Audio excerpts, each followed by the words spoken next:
प्यारे बच्चों, आज मैं आप लोगों के लिए एक नया बैच स्टार्ट किया हूँ वॉयस का। आज मैं वॉयस का ये चैप्टर पढ़ाने जा रहा हूँ।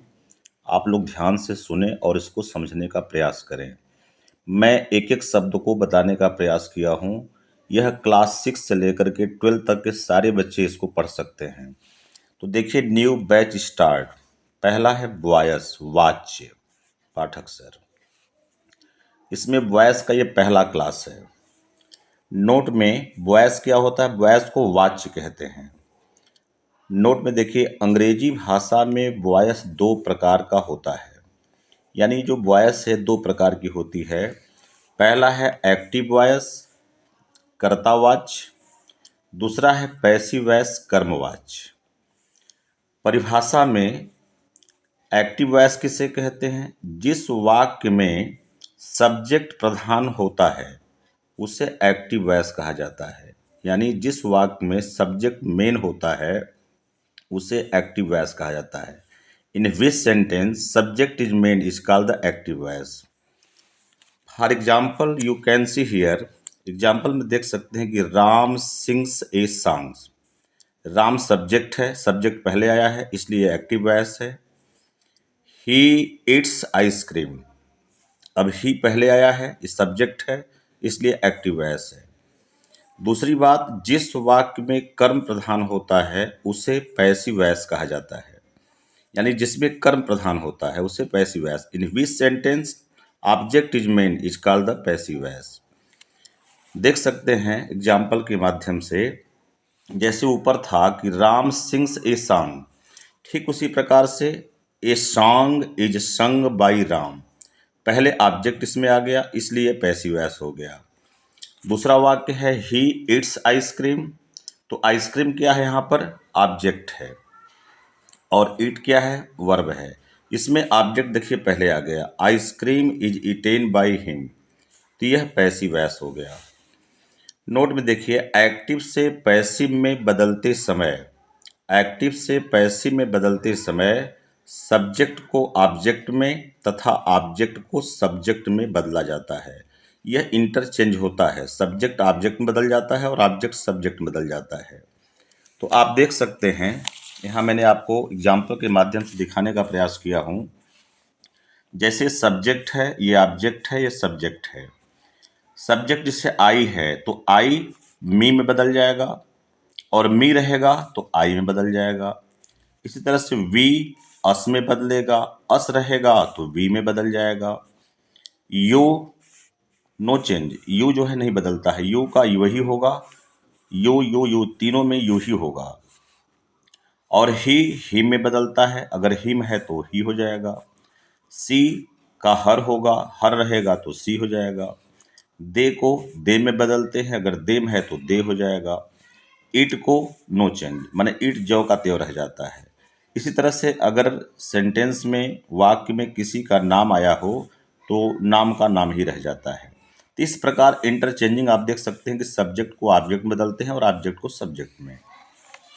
नोट में मैं बता रहा हूं कि यदि हर के साथ या देयर के साथ या अवर के साथ कोई नाउन आया है तो उसको नहीं बदला जाता है। जैसे हर बुक हो गया, अवर पेन, तो अवर पेन का अवर पेन ही रहेगा, हर बुक का हर बुक रहेगा, अर्थात इसको नहीं बदला जाता है। रिमार्क्स में देख सकते हैं कि केवल 8 टेंस का ही पैसिव वॉइस बनता है।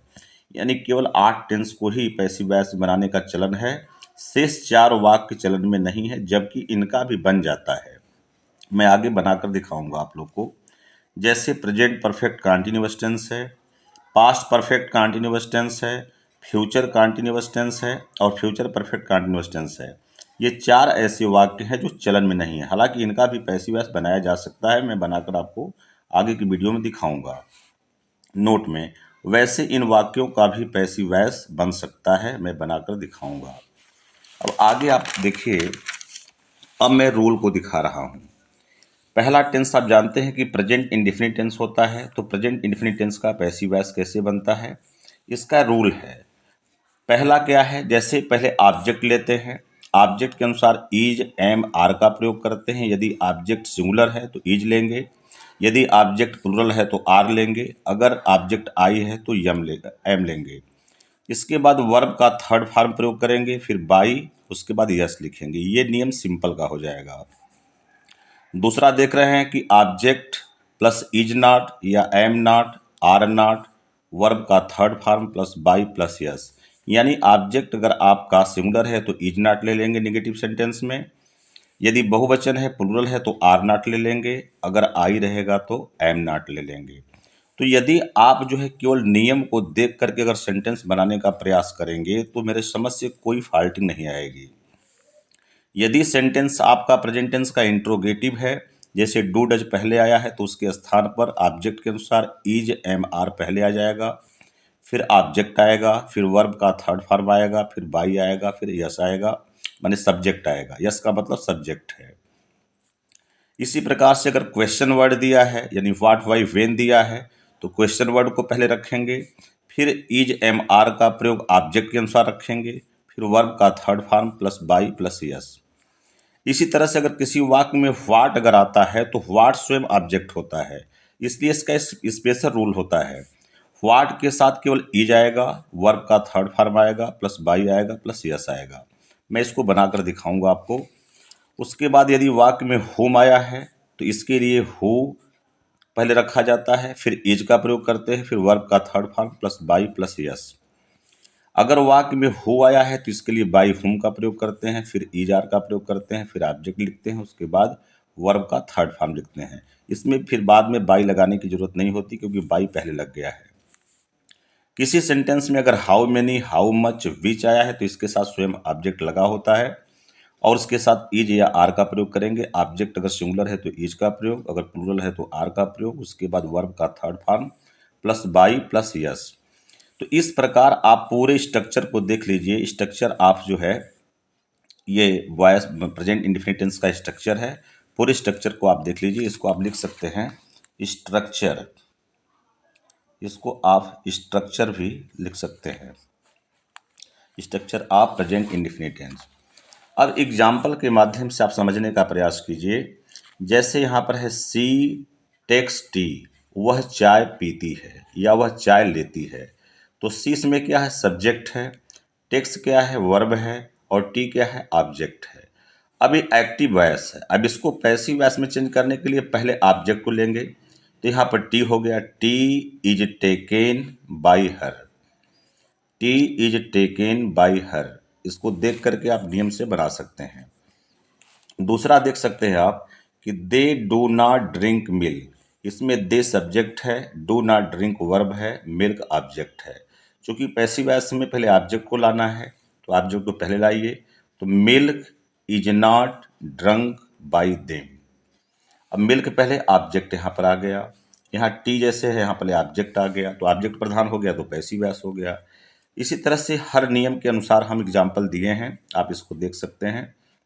तीसरा है does she read a book.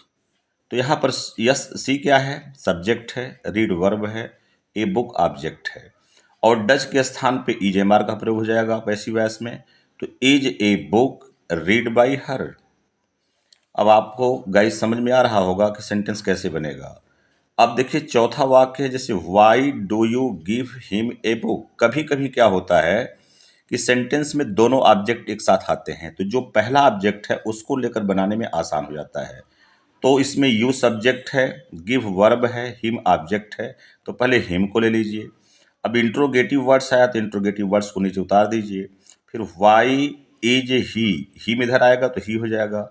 Given a book by you, अब यू यहाँ सब्जेक्ट हो गया, यानी इसमें ऑब्जेक्ट प्रधान हो गया और सब्जेक्ट बाद में चला गया। तो आप रूल को देखकर अपने मन से बनाएंगे तो हमेशा फॉल्ट होता रहेगा, लेकिन रूल को बनाएंगे तो कभी गलत नहीं होगा।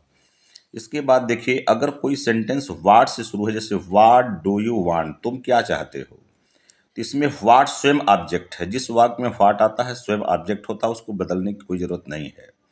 यू सब्जेक्ट है, वांट वर्ब है, तो वाट के साथ चूंकि वाट सिंगुलर होता है तो वाट के साथ इज आ गया, what is wanted by you.